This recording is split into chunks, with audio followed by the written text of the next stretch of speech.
গায়েবানা জানাজা আদায় করার কথা ছিল, তো সেক্ষেত্রে সেখানে পুলিশ বাধা দিয়েছে। আমরা সেখানে গায়েবানা জানাজায় অংশগ্রহণ করতে পারিনি, যে কারণে গণ অধিকার পরিষদের পক্ষ থেকে আমরা পূর্ব ঘোষণা অনুযায়ী পুরানা পল্টন বিজয়নগর আলরাজি কমপ্লেক্সের সামনে আমরা গায়েবানা জানাজা আদায় করব। আমরা দেশবাসীর উদ্দেশ্যে বলতে চাই, আজকে দেখেন বাংলাদেশে এমন একটি ফ্যাসিবাদী ব্যবস্থা কায়েম হয়েছে যেখানে গায়েবানা জানাজা আদায় করা যাচ্ছে না। বন্ধুগণ, বাংলাদেশে যদি গণতন্ত্র থাকতো তাহলে কখনোই এইভাবে গায়েবানা জানাজায় বাধা দেওয়া হতো না। আমি দেশের জনগণের উদ্দেশ্যে বলতে চাই, আজকে এই বাংলাদেশ এক না এক তন্ত্রের খপ্পরে পড়েছে। দেশকে জাতিকে বাঁচাতে আমাদের সকলকে ঐক্যবদ্ধ হওয়ার কোনো বিকল্প নয়। দেশের জনগণকে ঐক্যবদ্ধ হওয়ার আহ্বান জানিয়ে, এই ফ্যাসিবাদী শক্তিকে রুখে দেওয়ার আহ্বান জানিয়ে আমি আমার বক্তব্য শেষ করছি। আমাদের পর্যায়ে সংক্ষেপে কথা বলতে অনুরোধ করছি গণ অধিকার পরিষদের বিপ্লবী সভাপতি নুরুল হক নুর। আসসালামু আলাইকুম। প্রিয় উপস্থিতি, আপনারা দেখেছেন আজকে বিরোধী দল সমূহের নির্ধারিত জানাজা কর্মসূচি ছিল বাইতুল মোকাররমে। সমস্ত জাতীয় নেতৃবৃন্দ বাইতুল মোকাররমে জানাজা পড়ার জন্য রওনা দিয়েছে। এই নব্য হিটলার, ভারতের প্রেতাত্মা, ইসরায়েলের দোসর শেখ হাসিনার সরকার গতকাল 7 জন ছাত্র হত্যা করেও আজকে তাদের জানাজা পড়তে দেয় নাই। আমরা যেটা বলেছিলাম, 90-এ ঢাকা বিশ্ববিদ্যালয়ে জিহাদের রক্তকে শপথ করে ছাত্র জনতা শপথ করেছিল সামরিক স্বৈর শাসক এরশাদের পতন না ঘটিয়ে পরে ফিরবে না। আমরা আজকে সারা বাংলাদেশের সমস্ত ফ্যাসিবাদ বিরোধী গণতন্ত্রকামী শক্তিকে আজকে শপথ গ্রহণের আহ্বান জানাচ্ছি। এই ভারতীয় প্রেতাত্মা ইসরায়েলের দোসর খুনি সরকারের পতন না ঘটিয়ে আমরা রাজপথ ছাড়ব না। আপনারা দেখেছেন ঢাকা বিশ্ববিদ্যালয়ের বিভিন্ন হল ছাত্রলীগ দখল মুক্ত করে সাধারণ শিক্ষার্থীরা নিয়ন্ত্রণে নিয়েছে। রাজশাহী বিশ্ববিদ্যালয়ে ছাত্রলীগের সন্ত্রাসীদেরকে ধাওয়া দিয়ে ক্যাম্পাস ছাড়া করেছে। রোকেয়া বিশ্ববিদ্যালয়, চট্টগ্রাম বিশ্ববিদ্যালয়, সমস্ত বিশ্ববিদ্যালয়, কলেজ, রাজপথে শেখ হাসিনা এবং তার বিদ্রোহ বাহিনীকে রাজপথে ছাত্র জনতা পরাজিত করছে, প্রতিরোধ করে তুলছে। এই প্রতিরোধ করে তোলা অব্যাহত রাখতে হবে। এখন থেকে এই ছাত্র আন্দোলন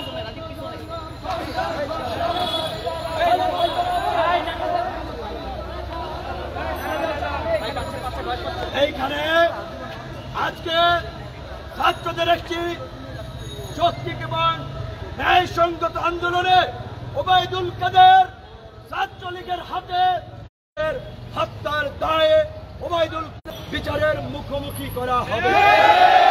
কাজেই এখন এই ছাত্র আন্দোলন এখন আর ছাত্রদের মধ্যে সীমাবদ্ধ নাই, সারা দেশের ছাত্র জনতার আন্দোলনে পরিণত হয়েছে। এই আন্দোলনকে সফল করার জন্য সারা বাংলাদেশ থেকে ছাত্রদের সাথে সমন্বয় করে রাজপথে ছাত্র জনতার যৌথ প্রতিরোধ গড়ে তুলতে হবে। গতকাল রাতে আপনারা দেখেছেন জনগণের দৃষ্টিকে ভিন্ন খাতে নিতে বিএনপির নেতা কর্মীদের মনোবল দুর্বল করতে, বিভ্রান্তি ছড়াতে ওই নব্য হিটলার শেখ হাসিনার পেটোয়া বাহিনী ককটেল বোমা নিয়ে বিএনপি অফিসে উদ্ধারের নাটক করেছে। আমরা পুলিশ প্রশাসনকে পরিষ্কারভাবে বলে দিতে চাই, এই ছাত্র জনতার অগ্নিস্ফুলিঙ্গ দেখেও যদি শেখ হাসিনার ফ্যাসিবাদের গোলামি করেন, পুলিশের পোশাক পরে নয়, মুজিব কোট পরে রাজপথে নামুন, আপনাদের সাথে বোঝাপড়া হবে। ঢাকা বিশ্ববিদ্যালয়ের ছাত্ররা বিজেপিকে 1 ঘন্টা সময় দিয়েছে ক্যাম্পাস ত্যাগ করার জন্য। আমি সমস্ত বিশ্ববিদ্যালয় কলেজে যেখানেই পুলিশ প্রশাসন অবস্থান নিয়েছেন শান্তিপূর্ণভাবে আহ্বান জানাচ্ছি, সমস্ত জায়গা থেকে আপনারা সরে যান, আপনারা ছাত্রদের মুখোমুখি হবেন না। এই ছাত্ররাই আপনাদের ভাই, আপনাদের ভাগিনা, আপনাদের স্বজন, আপনাদের সন্তান। কাজেই একজন নব্য হিটলার খুনি শেখ হাসিনাকে রক্ষা করতে গিয়ে আপনাদের হাত আপনাদের ভাই বোনদের রক্তে রঞ্জিত করবেন না। আজকে দেশে আপনারা দেখেছেন উচ্চ আদালত এই কোটা ব্যবস্থার যৌক্তিক সংস্কার না করে, সমাধান না দিয়ে 4 সপ্তাহের স্ট্যাটাস কো দিয়ে একটা জটিল পরিস্থিতি তৈরি করেছে। প্রধানমন্ত্রী উস্কানিমূলক বক্তব্য দিয়ে ছাত্রদের শান্তিপূর্ণ আন্দোলনকে সহিংস করে তুলেছেন। কাজে আজকে বিচার বিভাগ, নির্বাহী বিভাগ, প্রশাসন কোনো বিভাগ এখন আর কাজ করছে না। দেশে একটা চরম নৈরাজ্য চলছে। সেমনিভাবে 75-এর পরে নৈরাজ্য চলেছিল। সিপাহী জনতা জিয়াউর রহমানকে সামনে রেখে সিপাহী জনতার অভ্যুত্থান ঘটিয়েছিল। আজকে আমি সামরিক বাহিনী, পুলিশ প্রশাসন, বিচার বিভাগ, আম জনতা, ছাত্রদেরকে সম্মিলিতভাবে এই প্রতিবাদের বিরুদ্ধে গণ অভ্যুত্থান ঘটিয়ে বাংলাদেশকে এই নৈরাজ্য থেকে রক্ষার আহ্বান জানাচ্ছি। এই মুহূর্তে আমাদের জানাজার বাকি কাজ সম্পন্ন হবে, পরবর্তী কর্মসূচি জানিয়ে দেওয়া হবে। সবাই জানাজার জন্য সারিবদ্ধভাবে 3 লাইনে দাঁড়াবে। সারিবদ্ধভাবে দাঁড়ান। জানাজার সম্পূর্ণ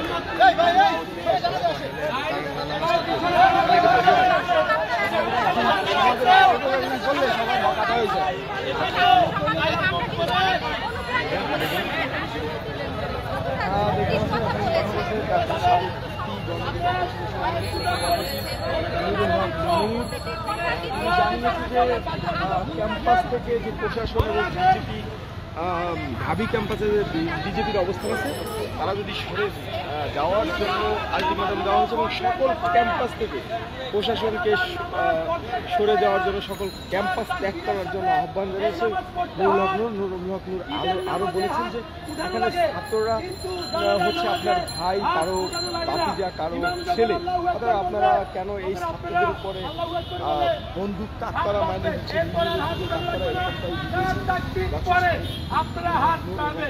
এবং এখন জানাজার নামাজ সরাসরি দেখাবো।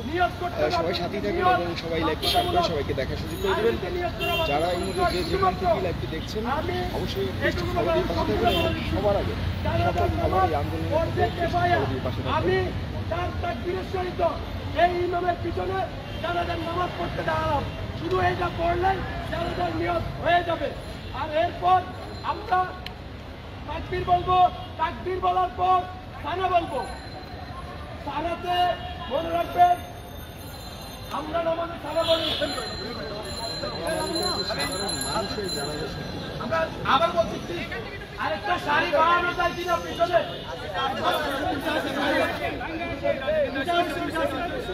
সবাই নামাজ এখনই জানাজার নামাজ শুরু হবে। আপনারা সবাই শুরুতে লাইন কথা বলতে হয়ে যাবে।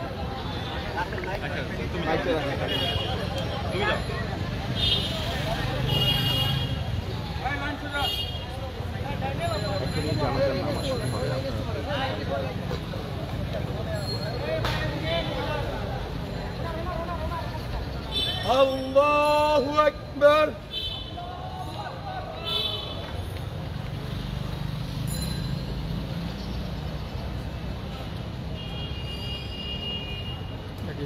আল্লাহু আকবার।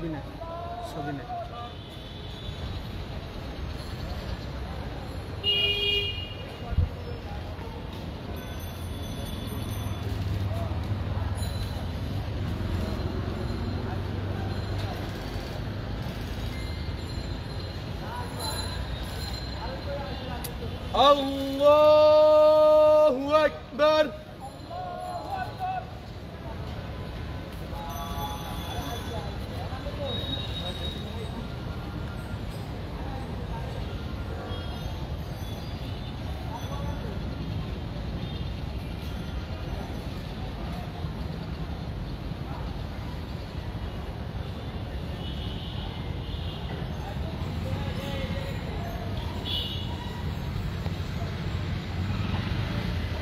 আল্লাহু আকবার।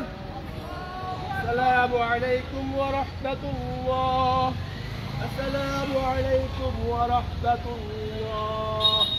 اللهم امين. اللهم امين. ربنا اتنا في الدنيا حسنة وفي الآخرة حسنة وقنا عذاب النار. يا رب العالمين. হে আরশের অধিপতি, আমরা মাজলুম। হে আল্লাহ, গত কয়েকদিন ধরে যারা আন্দোলন করছে আল্লাহ, তারা একটি ন্যায্য দাবিতে আন্দোলন করছে আল্লাহ। তাদের কারো হাতে অস্ত্র শস্ত্র নাই আল্লাহ, তারা শান্তিপূর্ণ আন্দোলন করছিল আল্লাহ। আপনি দেখেছেন আরশটাকে আল্লাহ, কিন্তু গতকাল এদেশের কুলাঙ্গার ছাত্রলীগ, যুবলীগ এবং পুলিশের কিছু গুন্ডা পান্ডা, তাদের অতি উৎসাহী পুলিশ কিভাবে আমাদের সাধারণ শিক্ষার্থীদের উপর গুলি চালিয়েছে, কিভাবে আমাদের 6 জন ভাইকে শহীদ করেছে। ইয়া রাব্বুল আলামিন, দেশে বিচার নাই, দেশে আদালত নাই, আমরা কাউকে বলতে পারছি না। আদালতের যদি বিচার ব্যবস্থা থাকতো আমরা আদালতে যেতাম। হে রাব্বুল আলামিন, আজকে আমরা আপনার কাছে বিচার দিলাম। হে আল্লাহ, এই জালিম শাহীর হাত থেকে তুমি আমাদেরকে রক্ষা করো আল্লাহ। হে রাব্বুল আলামিন, তুমি নমরুদের হাত থেকে যেভাবে তাদেরকে রক্ষা করেছো, তুমি ফেরাউনের হাত থেকে যেভাবে মূসাকে রক্ষা করেছো, ইয়া রাব্বুল আলামিন, তুমি এই জালিম শাহী থেকে ঠিক আমাদেরকে সেভাবে রক্ষা করো আল্লাহ। আজকে যে ছাত্রলীগ, যুবলীগের যে গুন্ডা পান্ডারা আমাদের সাধারণ মানুষদের উপর হামলা করছে, পুলিশের কিছু অতি উৎসাহী লোকেরা আমাদের ভাইদের উপর গুলি চালাচ্ছে, হে রাব্বুল আলামিন, যদি তাদের কপালে হেদায়েত থাকে তাহলে আল্লাহ আমরা বলছি তাদেরকে হেদায়েত দিয়ে দিন। আর যদি হেদায়েত না থাকে তাহলে আপনার আসমানি গজবে তাদেরকে গজব দিয়ে দেন আল্লাহ। আমরা আপনাকে বিচার দেওয়া ছাড়া আমাদের আর কিছু নাই আল্লাহ। আমরা জানি না আমরা এবার এখান থেকে শান্তিপূর্ণভাবে আমাদের বাসায় ফিরতে পারবো কিনা আল্লাহ। একটু আগে এই টিয়ার সেলে আমাদের অনেকে আহত হয়েছে আল্লাহ, আমি নিজেও টিয়ার গ্যাসে পড়ে গিয়েছিলাম পাশে আল্লাহ। আমরা বলছি আল্লাহ, এই জালেম শাহীর হাত থেকে এই বাংলাদেশের আপামর জনগণকে রক্ষা করো আল্লাহ। এই জালেম শাহীর হাত থেকে এই বাংলাদেশের আপামর জনগণকে রক্ষা করো আল্লাহ। ইয়া রাব্বুল আলামিন, আজকে যে মায়ের বুক খালি হয়েছে, যে বোনের বুক খালি হয়েছে, যে ভাইয়ের বুক খালি হয়েছে, তাদেরকে ধৈর্য ধরার তৌফিক দান করুন। আমিন। ইয়া রাব্বুল আলামিন, আমাদের যে ভাইরা শহীদ হয়েছে আল্লাহ, এই ভাইদের রক্তের বিনিময়ে এই দেশ থেকে এই ফ্যাসিস্ট সরকারকে বিদায় করার ব্যবস্থা করুন। ইয়া রাব্বুল আলামিন, এই জমিনকে তুমি আওয়ামী লীগ মুক্ত, ফ্যাসিবাদ মুক্ত জমিনে পরিণত করো আল্লাহ। আমিন। আমাদের দোয়াকে কবুল করো আল্লাহ, আমাদের দোয়াকে কবুল করো আল্লাহ, আমাদের দোয়াকে কবুল করো আল্লাহ। আমরা মজলুম আল্লাহ, এই বাংলাদেশের 18 কোটি মানুষ আজ মজলুম আল্লাহ। এই 18 কোটি মানুষ অল্প কিছু কুলাঙ্গারের হাতে জিম্মি আল্লাহ। আমাদেরকে তুমি আসমান থেকে পালা দিয়ে এই আওয়ামী লীগকে তুমি ধ্বংস করে দাও আল্লাহ। এই আওয়ামী লীগ ফ্যাসিবাদের হাত থেকে রক্ষা করো আল্লাহ।